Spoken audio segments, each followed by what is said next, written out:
함께 사도신경으로 신앙을 고백드리겠습니다. 전능하사 전지를 만드신 하나님 아버지를 내가 믿사오며 그 외아들 우리 주 예수 그리스도를 믿사오니 이는 성령으로 잉태하사 동정녀 마리아에게 나시고 본디오 빌라도에게 고난을 받으사 십자가에 못 박혀 죽으시고 장사한 지 사흘 만에 죽은 자 가운데서 다시 살아나시며 하늘에 오르사 전능하신 하나님 우편에 앉아 계시다가 저리로서 산자와 죽은 자를 심판하러 오시리라. 성령을 믿사오며 거룩한 공회와 성도가 서로 교통하는 것과 죄를 사하여 주시는 것과 몸이 다시 사는 것과 영원히 사는 것을 믿사옵나이다. 아멘. 찬송가 384장 나의 갈 길 다가도록. 384장 나의 갈 길 다가도록 다 함께 찬송하겠습니다.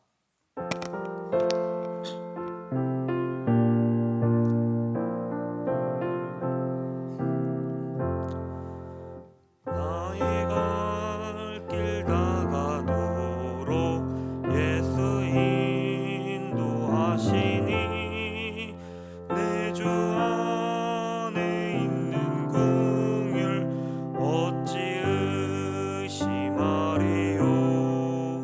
믿음으로 사는 자는 하늘 위로 받겠네. 무슨 일을 만나든지 만사 형통하리라.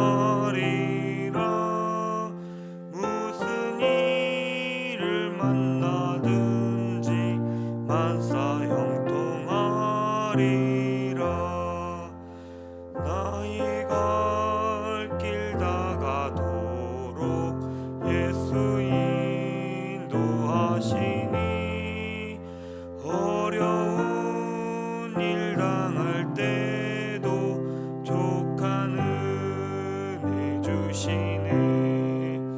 나는 심히 고단하고 영혼 매우 가라나. 나의 앞에 반석에서 샘물 나게 하시네. 나의 앞에 반석에서 샘물 나게 하시네. 나의 갈 길 다가도록 예수 인도하시니 그의 사랑 어찌 큰지 말로 알 수 없도다. 성경 감화 받은 영혼 하늘나라 갈 때에 영영 부를 나의 찬송 예수 인도하셨네. 영영 부를 나의 찬송 예수 인도하셨네. 아멘.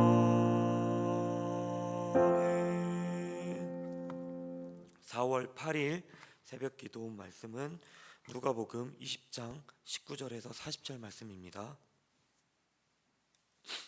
누가복음 20장 19절에서 40절 말씀입니다. 제가 읽도록 하겠습니다. 서기관들과 대제사장들이 예수의 이 비유는 자기들을 가리켜 하신 말씀인 줄 알고 즉시 잡고자 하되 백성을 두려워하더라. 이에 그들이 엿보다가 예수를 총독의 다스림과 권세 아래에 넘기려 하여 정탐들을 보내어 그들로 스스로 의인인 체하며 예수의 말을 책잡게 하니 그들이 물어 이르되 선생님이여 우리가 아노니 당신은 바로 말씀하시고 가르치시며 사람을 외모로 취하지 아니하시고 오직 진리로서 하나님의 도를 가르치시나이다. 우리가 가이사에게 세를 바치는 것이 옳으니까 옳지 않으니까 하니 예수께서 그 간계를 하시고 이르시되 데나리온 하나를 내게 보이라. 누구의 형상과 글이 여기 있느냐. 대답하되 가이사의 것이니이다. 이르시되 그런즉 가이사의 것은 가이사에게 하나님의 것은 하나님께 바치라 하시니 그들이 백성 앞에서 그의 말을 능히 잽착지 못하고 그의 대답을 놀랍게 여겨 침묵하니라.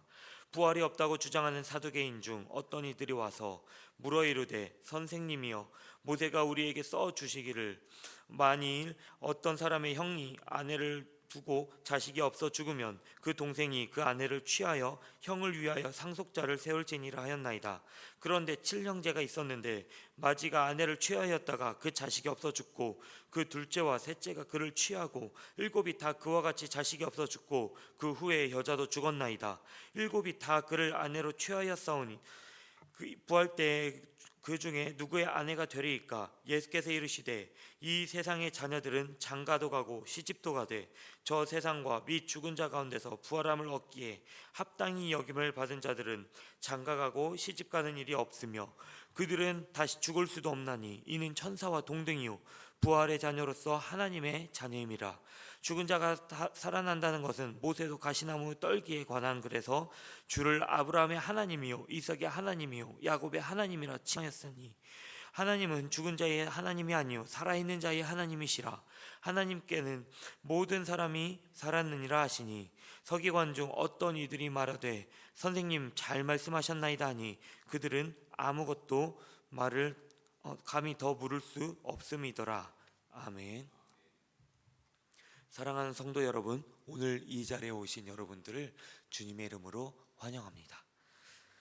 오늘 본문은 두 가지 이야기로 구성되어 있습니다.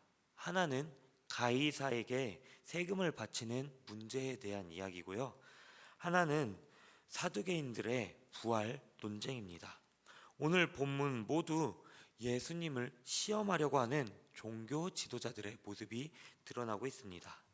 오늘 말씀을 통해 종교 지도자들의 모습이 아닌 주님께서 말씀하시는 모습으로 살아가고자 합니다. 본문은 누가복음 20장 9절 이제 등장하는 악한 포도원 농부의 비유와 연결됩니다. 종교 지도자들은 그 비유가 이제 자신들을 가리킨다는 것을 알아차리고 예수님을 잡고자 했지만 실행하지 못합니다. 그 이유는 무엇일까요? 성경에는 하나님 나라의 복음을 들은 사람의 두 가지 반응이 나오고 있습니다.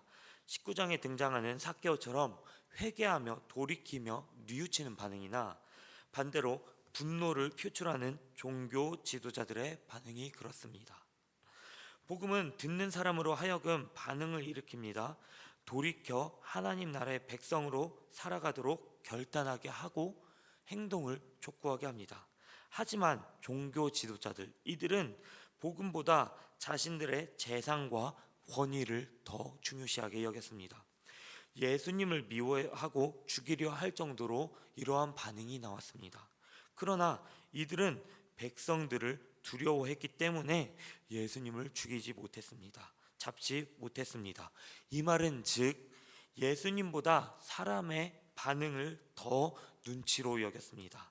이들 안에는 복음에 반응하기보다 더 중요한 것이 있었음을 알아차릴 수 있습니다. 사랑하는 성도 여러분, 우리는 복음 앞에서 오늘 어떻게 반응하고 있습니까? 우리 안에 회개가 일어나고 있을까요? 아니면 말씀 때문에 마음이 불편하고 복음을 외면하고 있지는 않습니까? 날마다 복음을 붙들고 살아갈 때 우리 안에도 삭개오처럼 복음에 반응하는 이러한 회개의 역사가 일어날 줄 믿습니다. 종교 지도자들은 예수님께 해를 끼치지 못했습니다. 백성들의 눈치를 보면서 해를 끼치지 못하자 이제 그를 사회적으로 매장시키려 합니다. 바로 세금이라는 민감한 주제를 가지고 예수님을 시험하려 합니다.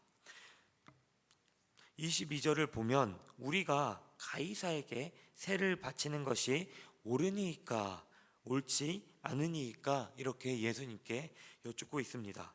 이 질문은 단순한 재정 문제를 넘어 예수님의 정치적 입장을 떠보려는 그런 위험한 질문이 될 수 있습니다. 당시에 찬성하면 민족주의자들과 대중이 함께 분노할 것이며 이 질문에 반대하면 로마 제국에 반역하는 반역자로 몰릴 수 있습니다. 종교 지도자들은 예수님의 이러한 답변을 유도하여 함정에 빠지게 하려는 것이죠. 이때 예수님께서는 어떠한 대답을 하는 것이 아니라 이들의 영적 본질을 찌르고 있습니다. 이 형상과 이 글이 누구의 것이냐. 그리고 이어서 25절에 이렇게 말씀하십니다. 그런즉 가이사의 것은 가이사에게, 하나님의 것은 하나님께 바치라 하시니, 표면적으로는 정치적 중립처럼 보일 수 있는 이 예수님의 답변은 사실 하나님만이 참된 주권자임을 선언하는 이러한 메시지를 담고 있습니다. 창세기 1장 27절에는 하나님의 형상에 대해 나옵니다. 사람은 하나님의 형상대로 지음을 받았다고 말씀하고 있기 때문이죠. 동전에는 가이사의 형상이 새겨져 있었고 사람에게는 하나님의 형상이 새겨져 있었습니다. 하나님의 형상이 새겨져 있는 사람은 하나님께 바치라는 이러한 예수님의 말씀이 선포되고 있는 것입니다. 그렇다면 여러분, 예수님의 말씀대로라면 우리는 하나님의 형상이 새겨져 있는 줄 믿습니다. 그렇다면 우리의 생각, 행동, 말, 이것들은 누구에게 바쳐져야 하는 것일까요? 바로 하나님이십니다. 디모데전서 6장 15절은 하나님의 주권에 대해 나옵니다. 기약에 이르면 하나님이 그의 나타내심을 보이시리니 하나님은 복되시고 유일하신 주권자이시며 만왕의 왕이시오 만주의 주시오. 하나님의 주권이 명확하게 드러나 있습니다. 그리고 고린도 후서 4장 4절에는 이렇게 말씀하고 있습니다. 그리스도는 하나님의 형상이라 라고 드러나고 있습니다. 즉 우리는 하나님 되신 예수 그리스도께 주권을 내어드리며 예수 그리스도의 중심으로 살아가야 된다는 것입니다. 이 말씀과 같이 우리의 신앙과 삶이 이렇게 하나님 중심으로 살아가길 소망합니다. 본문의 두 번째 논쟁은 부활 논쟁입니다. 27절에 등장하는 사두개인들은 모세오경만을 권위 있는 말씀으로 인정했습니다. 부활이나 천사, 영적 세계를 인정하지 않는 사람들이 예수님께 나와서 부활에 대해서 묻고 있습니다. 그러니까 애초에 이 질문은 부활에 대해서 알고자 하는 것이 아니라 예수님을 시험하려 하는 목적으로 질문하는 것입니다. 사두개인들의 이러한 질문은 잘못된 전제를 가지고 있습니다. 어떤 전제일까요? 그것은 부활 이후에도 현재의 결혼 제도가 유지된다. 이러한 잘못된 전제를 가지고 묻는 것입니다. 이에 대해 예수님께서는 출애굽기 3장 6절을 인용하십니다. 아브라함, 이삭, 야곱 이 하나님이 현재형으로 진행됨을 말씀하셔서 우리는 죽었다고 여전히 알려지는 그렇게 여기고 있는 사람들이 언약 안에서 살아가고 있음을 말씀하고 계십니다. 또한 예수님께서는 요한복음 11장 25절에 본인이 부활과 생명임을 직접적으로 선포하셨습니다. 그렇기에 부활은 사람의 이성으로 생각하는 것이 아닌 하나님의 언약의 신실성과 생명의 본질 그리고 하나님 나라의 질서를 바라보아야 하는 것입니다. 이는 우리 신자들도 해당합니다. 우리가 예수 그리스도의 말씀을 듣고 말씀 앞에서 떠올려야 되는 것은 무엇일까요? 바로 이 땅에서 구원받은 삶, 나아가 부활까지 이어지는 삶을 떠올려야 할 것입니다. 우리의 기도, 우리의 생각, 우리의 목표가 그리스도인으로 살아가는 것뿐만이 아니라 나아가 부활의 날을 소망하며 살아가는 데 목적이 있어야 되는 것입니다. 말씀을 정리하겠습니다. 사랑하는 성도 여러분, 우리는 누가복음 20장을 통해 하나님 나라 앞에 선 인간의 두 가지 반응을 보았습니다. 하나는 삭개오처럼 회개의 자리로 나가는 사람이고요, 다른 하나는 종교 지도자들처럼 복음 앞에 마음을 닫고 분노한 사람입니다. 예수님은 그 분노의 공격 속에서도 가이사의 것은 가이사에게, 하나님의 것은 하나님께 바치라. 그리고 죽은 자의 하나님이 아니요 산 자의 하나님이시다라고 말씀하고 계십니다. 이 말씀은 오늘 우리에게 이렇게 묻고 있습니다. 너희는 누구의 형생을 가지고 있나? 그렇다면 오늘 너희의 삶은 누구의 것이냐? 라고 말하고 있습니다. 또 하나님의 형상이 새겨진 우리는 누구의 것입니까? 우리의 삶, 시간, 생각, 감정, 돈, 관계, 모든 존재는 누구의 것입니까? 하나님의 것입니다. 이러한 대답이 오늘 저와 여러분께 있기를 소망합니다. 우리는 하나님께 올려드리기 위해, 우리의 것이 아닌 하나님의 것을 하나님께 올려드리기 위해 창조된 줄 믿습니다.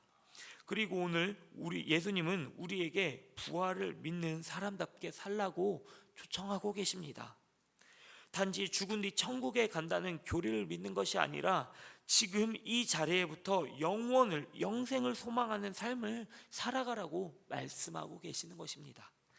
그러므로 사랑하는 성도 여러분, 말씀 앞에서 함께 이렇게 적용하며 살아가기를 소망합니다. 첫 번째는 나의 형상은 누구의 것입니까?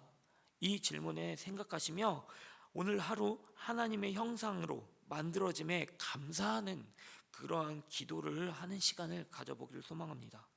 또한 나의 시간과 마음은 어디에 가장 많이 쓰이고 있습니까? 이 질문을 해보셔서 한 주간 내 시간과 에너지의 방향이 무엇을 위하여 사용되고 있는지 돌아보는 시간을 가지길 권유드립니다. 마지막으로 나는 부활을 믿는 사람처럼, 부활이 있을 사람처럼 살아가고 있습니까? 현재의 어려움 속에서도 부활을 성도로서 선택하시고 말하고 소망하는 그러한 부활을 기대하는 사람처럼 살아가기를 주님의 이름으로 간구합니다. 기도하겠습니다. 사랑과 권세 하나님, 오늘도 말씀 앞에서 우리를 세우시고 우리의 마음을 비추시니 감사드립니다. 예수님께서 가이사의 것은 가이사에게, 하나님의 것은 하나님께 바치라 말씀하셨을 때 우리 존재 전체, 삶 전체가 하나님의 것임을 다시 한번 깨닫습니다. 주님, 우리가 살아가는 이 세상 속에서 우리는 많은 것들을 소유하려 하지만 사실 우리는 하나님의 형상으로 지어진 존재로 하나님께 드려지는 인생으로 살게 하여 주시옵소서. 우리의 시간과 마음, 재물, 감정, 관계 모든 것이 하나님의 것이 되기를 소망합니다.